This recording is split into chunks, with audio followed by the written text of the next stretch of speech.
So you went to the Philippines for how long? You mean vacation? Yes, your family reunion vacation. Oh, yes. Since 2023, which was the first year I visited the Philippines after immigrating here in the US, I've made it an annual visit to go back to the Philippines and reconnect with my family and my friends. And I had the opportunity to see 150 of my family members in Cebu, where they actually speak Cebuano, which is funny because that is not the island that any of my family grew up in, but they do speak Bisaya. Um, so that was just really nice, being surrounded by um, all my family members who are from different parts of the world now. We all flew to this resort to spend time with one another and catch up. That is so cool that you did that. 150 family members. That's a huge family. And we were missing a ton of family members. So Wow. shout out to my cousin for making that event happen. Oh, yeah, that's a lot to coordinate. Mhm. And because all of your family members are coming from different parts of the world, was there one language that was spoken when you were all together? Yeah, during the 2 night events that was going on, the host spoke in English, I think because there was a half and half language, I guess, barrier, with especially with the newer generation, which most of my nieces and nephews are born and raised in America. So I think English was just the easiest language for everybody. Did the host speak with an accent? No, she was actually pretty good at English. And I wonder if it's because the resort that we stayed at was um, like a more foreign friendly resort. But she did know Bisaya and Tagalog, which is pretty cool and common in Cebu for folks there to know all their languages, which is nice. So the host was someone who works at the hotel, an employee. Yes, I think she was a party coordinator or, yeah, host. Mhm. Okay. And Bisaya is another dialect of Tagalog? That's the same as Cebuano. Oh, so you can say either Cebuano or Bisaya. Yes, I think it's commonly called Bisaya, and Cebuano is like the general term. Okay. It's like Tylenol and acetaminophen, guys. I love that analogy. So, Mhm. analogy means that you are using something else to compare to something to help someone understand what that thing is, if that makes sense. So basically, I'm asking Danica, what is the difference between the two names for the one dialect? And she's saying it's the same and it is similar to how we call Tylenol acetaminophen, or we call acetaminophen Tylenol. Is that right? Exactly. Both are the same. Okay, great. What kind of activities did you do with your family? So we did a lot of dancing games. So essentially, it was a lot of memorizing. So the other person behind you has to learn the original dance moves. So it's kind of telephone, if anyone knows what the game telephone is. So for the couples in the family, my couple was sleeping. So I had to get in with my cousin because I'm competitive and I like to play games. We played this game called Compatibility. So essentially, what that is you and your couple face back to back to each other. And then the host will say, name a color. And then you and your couple have to turn around, face each other, and name the same color. Fun fact, me and my cousin, I guess we know each other and we're very compatible because we aced all the questions and we answered the same. You have your back against your partner, Mm-hmm. and you count down 3, Mhm. 2, 1, and then you say whatever your answer is, and you hope that it's the same answer. Yes, which shows if you're compatible with your partner or not. Okay. Your boyfriend was sleeping? My boyfriend was sleeping. It was a long night, and I think he was jet lagged. How was it for Brian to meet 150 of your family members? I always talk about my family, and then I show him photos and videos of them via Facebook.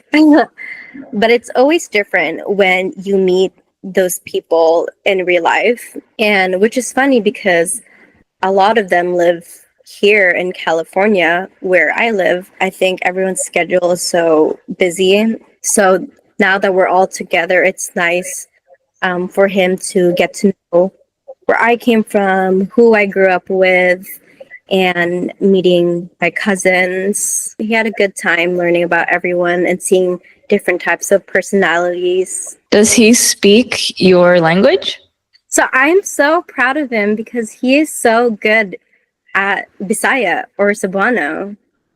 Like Wow. I think he knows more than my brother who lives in my household. Well, I was just going to ask if he's more proficient in your language comparing to your brother. Did he do any type of schooling, or he's just learning by listening to you? Yeah, I think I give him private lessons. Like I think I am the teacher. Wow. Yeah, so he learns by picking up different small phrases that I say or reactions. And then I think from there, when I'm speaking to my family members, he will pick up on the little phrases that he learned and he will just be able to connect sentences together and assume what they mean, which is he's been like spot on. Good for him. I'm very proud of him too. So there's actually a name for that kind of technique. Mm-hmm. It's called chunk technique because Oh. you're learning in chunks. Mm-hmm. And so I took French class today. It's been 1 year since I've studied French because I've focused so much on my YouTube. And it was embarrassing because I didn't do, I mean, it wasn't a test, but I wish I could converse better. But what my teacher said was, you're good at speaking small phrases or small sentences, and then eventually with more practice, you'll be able to create longer sentences. So I believe that is called the chunk method. Let's talk about daily routines. My subscribers love those kind of videos. So walk us through what time you wake up, because I know you wake up early. You're such a hard worker. You're such a responsible daughter and sister. Walk us through from the time you wake up, all the verbs and actions until you go to bed. Thank you for my short intro. So I start off my morning fairly early. I have an alarm set at 3:30 a.m. I will snooze that. And then I have another alarm at 3:40, which I do bring myself together and start my morning routine, which consists of panicking because I'm severely late. I will do a very quick 5-minute skincare routine, and then I will grab my stuff for work, which starts at 4 a.m. So I work at Starbucks from 4 a.m. to 8 a.m. I am a barista, so my whole shift I'll be making drinks, restocking fruits, or any syrups. And then I get a quick 10-minute break, which I usually just go to my car and take a nap, which I go on a very REM 10-minute nap. It's crazy that I do go in REM sleep, but I do. I think I'm just so tired. And then after 8 a.m., I go home and shower, then have breakfast made by my very sweet brother. He makes my breakfast, which is so nice. And then I will do my makeup for my next job, which is at a clinic. And then so I head over and start my second shift at 10 a.m. And then I will respond to client emails, check patients in, take clinical photos, and then assist any of our providers. So that is another 8-hour shift. And then after a long day of work, I go home. I meet with my boyfriend, Brian. We have dinner to just, recollect ourselves from a busy day that we've had. And then normally I just go home after we have dinner. Then I go to bed very, very early. By 8:30, I'd like to be in bed. Sometimes it's not always 8:30, which sucks. And then that's just my regular boring day, I think. That is a work day. That is an eventful work day. What does your brother cook for you for breakfast? So my brother, he's only 13, so he doesn't know how to cook a lot of the fancy breakfasts. So he will usually just boil me some noodles, or sometimes he just learned how to make scrambled eggs. So I usually pair that with rice, and then I just call it a morning. It sounds great. And what do you normally like to eat with your boyfriend, Brian? So it depends on the night. Sometimes most times, we eat out, and then we at least try to have a nice dinner once a week. We will have a home cooked dinner. Very rarely, but I will say one of the favorite things that my brother and boyfriend like that I make is a spam musubi, which is popular in Hawaii. I've tried the musubi for the first time a few weeks ago when I was in Hawaii. And I then found out that Gabriel, my husband, loves musubi. And I thought, why have we never talked about this? I didn't know this about you. I don't love spam, but I can appreciate the flavor of it. What do you like to do on your day off? So today, Sundays are my sacred days. So that is my day off. I'm off from both jobs. So I like to sleep in until 8 or 9 a.m. And then we love to go to a different coffee shop every Sundays.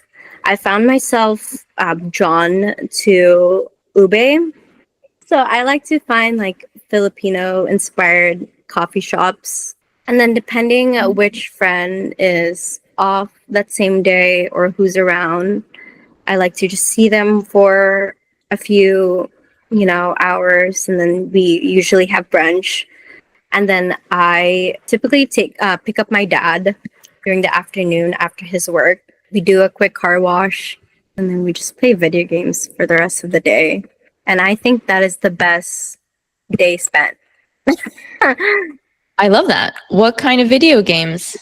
So we usually only play Fortnite, which is nice because we get to play with my other family members. So in a way, we're virtually bonding. When you were in the Philippines, you were there, I think, for like 2 months or something, or 1 month?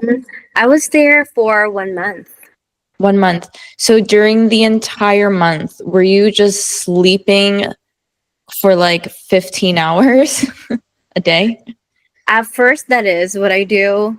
I think I'm making up for sleep from the rest of the year. But then I do still have a ton of friends that I went to school with in grade school or elementary school. And then I like to see them during the afternoon time. I like to take out the people in my house. And then I think this year I found myself booking a ton of beauty appointments in the Philippines. I think they're just more price accessible, I would get my hair done. Like, I would get a balayage for a very friendly price. I got a tightening laser, full body. I got a full body laser, very affordable. I would get my eyelash extensions, my nails done, and then I also like to treat my family to come with me to those beauty appointments. One, I don't want to go by myself, and second, it's just nice to, um, take someone who doesn't always like to do beauty appointments. It's like not in the top of their minds, so it's nice to take them out once in a while. And did they appreciate that appointment? Yeah, I think so. I think it's a lot of, okay, you choose, and so I do. You're so generous. You're very, very kind, and you always think about others. I'm sure your family really appreciates that about you. Oh, thank you. That's so nice.